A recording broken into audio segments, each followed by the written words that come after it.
Hey everybody, welcome to another Warships replay, first one in a while, and this was one of my first matches after the patch which brought in all the content for the open beta. Now this wasn't actually the beginning of the open beta, there was about 3 or 4 days still of closed beta left, which I think was mostly just used to iron out bugs and give the closed beta players a slight head start on their grind. Now in this case I'm playing my Warspite again. I've ended up on Faultline. Pretty even teams. In fact, the team comp is looking very, very good. Very, very even. We do have one more battleship than the enemy, but other than that, it's pretty much on the money. And you can see there, our New Mexico is spawning one of the new camouflage patterns. At this point, I didn't have one on my Warspite. I did end up picking one up later. And of course, I've got as many signal flags on the ship as I can cram onto it, which was part of the reward given to closed beta testers. And this match is pretty slow, partly because it's a Warspite match and those do tend to be rather slow, and partly because my aim was just not as good as it used to be. I've been having a little trouble with my gunnery lately, particularly in battleships. Now, I can't remember which upgrades I'm running on Warspite, but I think I'm going to have to pick up the fire accuracy mod for the main battery, if I don't have it already. If I do have it already, then Jesus Christ. Because I've noticed that my guns tend to scatter shots high and low, which causes me to straddle targets a lot without actually hitting them until I get to rather close range. Obviously, this is not ideal. Now you may notice something a little different. As I launch my scout plane, my camera elevates to a much higher viewpoint than normal. The reason for this is that scout planes have now been reworked slightly. In addition to providing vision for your ship, scout planes now also provide a 20% range bonus, which on the Warspite gives you just over 19 kilometers range. I think it's about 19.5 kilometers. Which is quite nice. It also gives you a much higher perspective of the fight, so you can see over islands and tell much easier what ships are doing in regards to changing course or moving behind or in front of islands. The only real downside is that, of course, the higher angle does make it quite a bit more difficult to predict their path. Obviously, you have to account for the angle when you are trying to aim the main battery, but the heightened perspective is really, really useful, and I quite enjoy it. Now in this case I'm just using credit consumables. I wasn't using the gold consumables, which like tanks can be bought for credits, and right there I embarrassed myself by not checking to see if my guns are unmasked. Now battleship scouts don't stay in the air for very long, making them a very limited use thing. I popped mine at the start of the match just to get a higher perspective of the fight, maybe get some early long range shots off, but it turns out it wasn't really as useful as I'd hoped. As before, the short time of flight of battleship scout planes means that cruisers are generally the eyes of the fleet. Battleships really only want to use their scout planes now when they are trying to get that extended range, or when they need to desperately see over an island or something. Say they want to make sure they're not about to get ambushed by a destroyer. You can't afford to keep your scout plane in the air all match, you just don't have enough time to do it. And of course you only have a limited number of scout planes to launch. Now the replay system hasn't really changed any from my last videos, so there's still no means of time accelerating these. What that means is, aside from the fact there's no way to time accelerate through slow games, also it's going to take me a lot longer to get these recorded and uploaded, as I have to watch through each replay in full without speeding through it at 4 times compression like I would in World of Tanks, just to see what's going on, make sure the replay's working fine, and that there are no issues. So these will probably come out a bit slower than my World of Tanks videos do, which is a bit of an issue since I've got a massive backlog of World of Warships stuff now, but I will try and get it out as quickly as I can.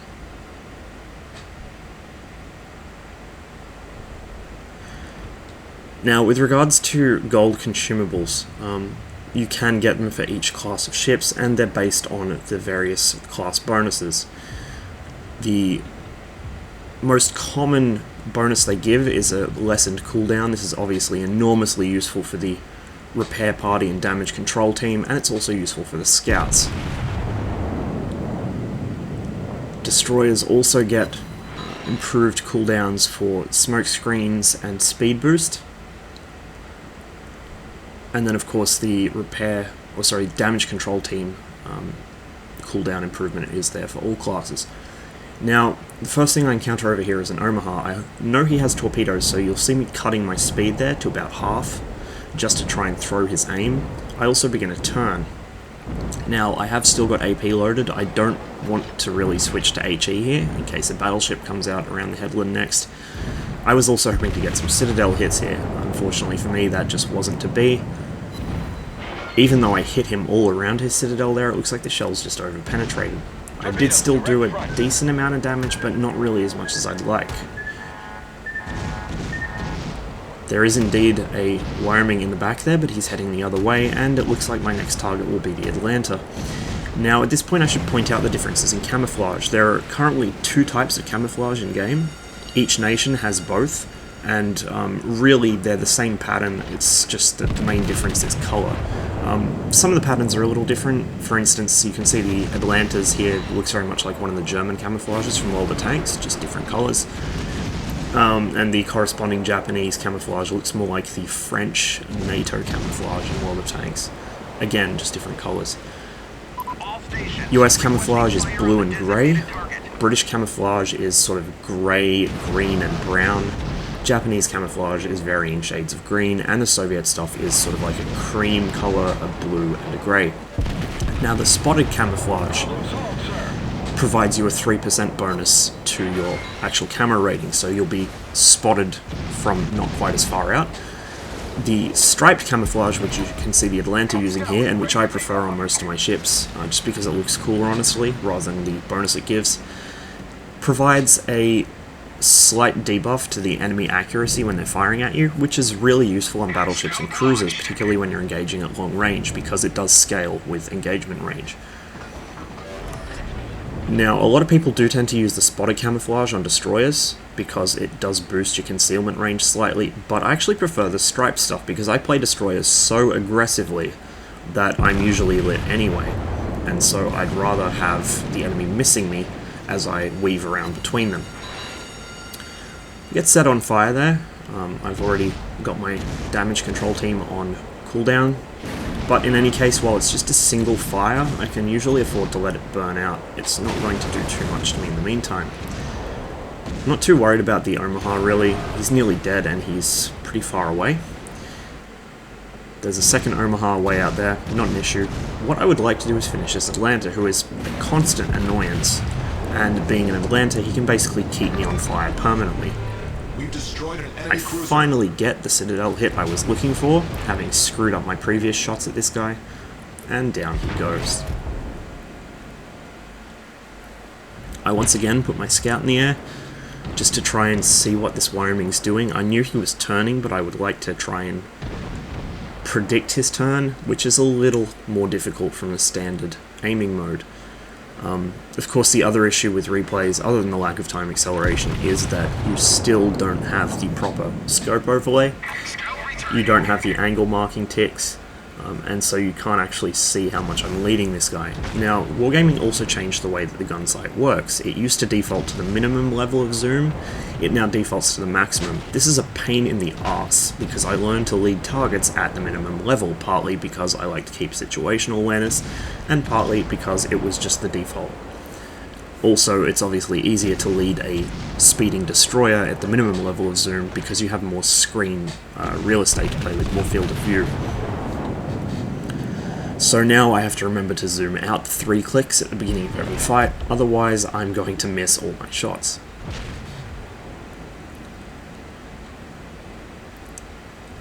Now, one other thing I've noticed is I think Wargaming have occasionally played with the field of view. You may have heard me mention it before, but the ice map got a lot smaller looking at some point between alpha and beta. It started to feel a lot more claustrophobic, and I think what happened was they changed the field of view. I think they've done it again between closed and open beta because it just feels like the gun sight sits lower, like the perspective sits a bit lower, but that might just be me. Now here, off my starboard side, you can see the effect of the Atlanta. He is just chaining off a constant stream of high explosive at this Warspite, and it's really not doing him any favours. He's losing hit points so quickly to fire that he really has to focus the Atlanta. He can't afford to focus on me, which in other situations he would want to be doing. The Warspite is particularly vulnerable to high explosive, and this is the reason why. If you look at the Warspite's superstructure, it's very tall, it's very slab-sided, it's an easy target. Now, unless you can get plunging hits on the deck, high explosive tends to be most effective when it is hitting the superstructure, and so ships with a large superstructure, Warspite, Iowa, Montana, to an extent Yamato, they're going to suffer very greatly from high explosive hits, whereas flatter ships, for instance low tier battleships like Kawachi, Myogi before it's upgraded, and the stock Kongo, which by the way now actually does have its original World War I configuration hull, those ships are going to be a lot less vulnerable to it. And that's something worth keeping in mind when selecting ammo. Now another thing worth keeping in mind when selecting ammo is that although the meta has switched very much towards high explosive, particularly from cruisers, because high rate of fire and the comparative strength of HE means constant fires, which are very damaging, it's still a good idea to know when to load AP. A lot of cruisers I've been fighting lately have been loading HE no matter what they're facing. When you're fighting cruisers in a cruiser, unless they're pointing a very bad angle at you, AP is the go. You want to Citadel hit them. Now, of course, there are also certain circumstances where AP is not really a good idea in battleships. You want to be firing HE at destroyers, generally. In a pinch, you may not be able to load it in time, so just fire what you've got. But HE is more effective at killing destroyers. It can be more useful for killing cruisers, unless you're certain of a Citadel. You saw my shots earlier on that. Omaha were just not connecting with it. They were either bouncing or overpenning. Another situation where HE is actually useful in a battleship, and this is the only time I will advocate firing HE from a battleship at a battleship, is when you've been given such a bad angle that you can't penetrate. Either you're in the enemy battleship's immunity zone, where you physically cannot pen him because of the angles involved and the range, or he's turned towards you at such a range that you're just not likely to pen. Those are the only situations where HE is useful. Other than that, stick to AP. Now I've decided to focus on this New York here. I am presenting a complete flat broadside target at him, which is really careless, but I figure at this point in the match I can get away with a bit of carelessness, and a lot of low tier puppy battleship drivers are in fact firing HE. They're really, really bad. Here our Sims slams into the back of me, and in just a moment he actually fires a full spread of torpedoes just in front of me, and if I hadn't been paying attention it would have killed me. Now, if I'd had faster traversing turrets, I would have honestly been tempted to just swing them around and blow him out of the water for it. And this is a constant problem. If you do have pubbies hanging around you in torpedo-equipped ships, you need to really be on top of your game, because they will try and kill you at every possible opportunity, even if you're on their team.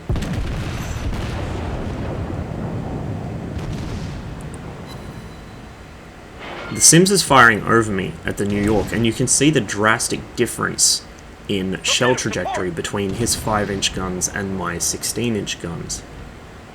Now those torpedoes came from the enemy Sims, who is in the enemy cap zone. My own will launch in a minute. Now here I make a bit of a mistake. I decided to focus the Wyoming because I thought the Sims would finish off the very low health New York. I was actually wrong. He started firing at the Wyoming and the New York was left to regenerate some health. Here come the torps. I was actually beginning a left turn at the time. Very likely I would have caught at least one of those if I'd kept my turn up. I lose a turret there to the Wyoming, and now I decide I'm out of repairs. I should probably start being a little more conservative with my hit points and pointing my bow at the enemy between shots. Problem solved, sir. This is a stock hull Wyoming. You can tell by the lattice worked masts and the much smaller superstructure. However, he is still doing quite a decent amount of damage to me. He's just punching me through my belt at close range. My secondaries, meanwhile, have engaged the New York and finish him off. Enemy battleship destroyed. I think I have at least one of the secondary gun mods on this, the range extension one. I also have secondary gun skills on my commander because they are really useful. Warspite has mid-range secondaries, similar to the Nagato. The longest range secondaries in the game belong, of course, to the Yamato and the Izumo. Here I've got both sides of secondaries opening up. To the left, they're firing at the enemy's Sims. Of course, I now begin a turn in case he launches torps at me. And to my right, they're firing at the enemy Wyoming. We've sunk an enemy destroyer. Down goes the Sims, and this salvo should finish this guy.